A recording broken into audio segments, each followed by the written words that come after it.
நாகை மாவட்ட மக்கள் தளபதி விஜய் அவர்கள் மேல காட்டின அன்புக்கு சொல்ல வார்த்தையே இல்லங்க. வேற லெவலுங்க, நீங்க வேற லெவல். பல தடைகள் பல பிரச்சனையை ஆளுங்கட்சி கொடுத்துட்டே இருந்தாலும் நாங்க அசர மாட்டோம் அப்படின்னு தளபதி மேல மக்கள் காட்டுற பாசத்துக்கு வேற எதுவுமே ஈடு என்ன இல்லைங்க. வேலை புடிங்க விஜய் அப்படின்னு முருகனே வந்து சொல்றது போல ஒவ்வொரு பிரச்சாரத்திலையும் முருகனோட வேலை தளபதி விஜய் அவர்களை வந்து சேருதுங்க.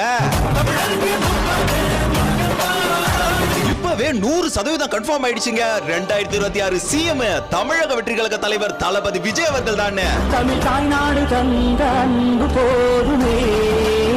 கூட்டத்தை பாருங்கய்யா, அலைக்கடல் என ஒரு உணர்வோட உணர்ச்சி பொங்க உற்சாகத்தோட பாசத்தை வெளிப்படுத்தும் தளபதியின் சொந்தங்களே. ஆளுங்கட்சி எவ்வளவு சூழ்ச்சிகளை செய்தாலும் தரமான ஸ்பீச்சோட தாரத்தப்பட்ட கிளிய தாயகத்தை காக்க அடுத்தடுத்த பிரச்சாரத்தை நோக்கி உங்க விஜய் நான் வரேன். சோ இந்த வீடியோக்கு கீழே நன்றி நாகை மக்களே அப்படின்னு மறக்காம கமெண்ட்ல சொல்லிட்டு போங்க.